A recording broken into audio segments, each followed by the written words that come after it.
नमस्कार, मी तेजस्वी आणि मी तुमचे माझ्या यूट्यूब चॅनलमध्ये मनापासून स्वागत करते।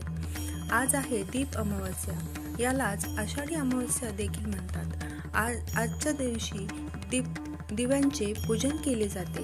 या व्हिडिओमध्ये आज मी तुम्हाला सांगणार आहे की दीप पूजन कसे करावे, तसेच यामागील पौराणिक कथा कोणती हे तुम्हाला मी या व्हिडिओमध्ये आज सविस्तर सांगणार आहे। तर तुम्ही हा व्हिडिओ शेवटपर्यंत नक्की पहा आणि तुम्ही जर या चॅनलवर पहिल्यांदा आले असाल तर चॅनलला लाईक, शेअर, सबस्क्राईब नक्की करा। आषाढ महिन्याच्या शेवटच्या दिवशी म्हणजेच अमावस्येला आषाढी अमावस्या किंवा दीप अमावस्या असे म्हणतात। श्रावणाचा पवित्र महिना सुरू होण्याच्या आदल्या दिवशी ही अमावस्या येत असल्यामुळे घरातील दिव्यांची पूजा केली जाते। श्रावण महिन्यात वेगवेगळ्या सणांना वापरल्या जाणाऱ्या दिव्यांची हा महिना सुरू होण्याआधीच पूजा करण्याचा हा सण आहे। दीप अमावस्या म्हणजे आषाढी अमावस्या होय। या दिवशी दीप पूजन करून आगामी श्रावण महिन्याच्या स्वागताची तयारी केली जाते। अंधारातून प्रकाशाच्या वाटेवर नेणारा दिवा हा मांगल्याचं प्रतीक आहे। त्यामुळे अनेक चांगल्या वाईट प्रसंगामध्ये आपल्या संस्कृतीत दिव्यांना विशेष महत्त्व आहे।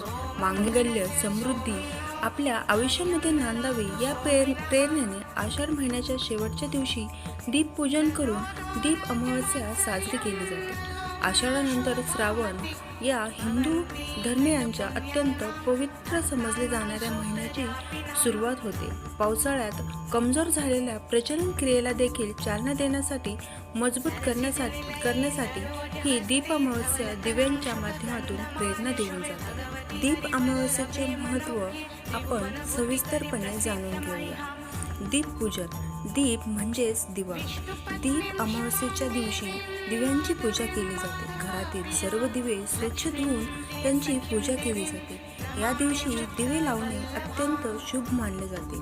असे म्हणतात की दिव्यांच्या प्रकाशामुळे घरातील अंधार आणि नकारात्मक नाहीसी होते व समृद्धी आणि सकारात्मक ऊर्जा घरात तयार होते। या दिवशी काही ठिकाणी बाजरीचे तर काही ठिकाणी कणकेचे दिवे बनवले जातात। अमावस्येच्या दिवशी लहान बाळांना दिव्यांनी औक्षण करतात। अमावस्येचे दुसरे महत्त्व म्हणजे श्रावण महिना। श्रावण महिना सुरू होत असल्यामुळे दिव्यांची पूजा करून श्रावण महिन्याचे स्वागत केले जाते। तिसरं महत्त्व म्हणजे पितृतर्पण।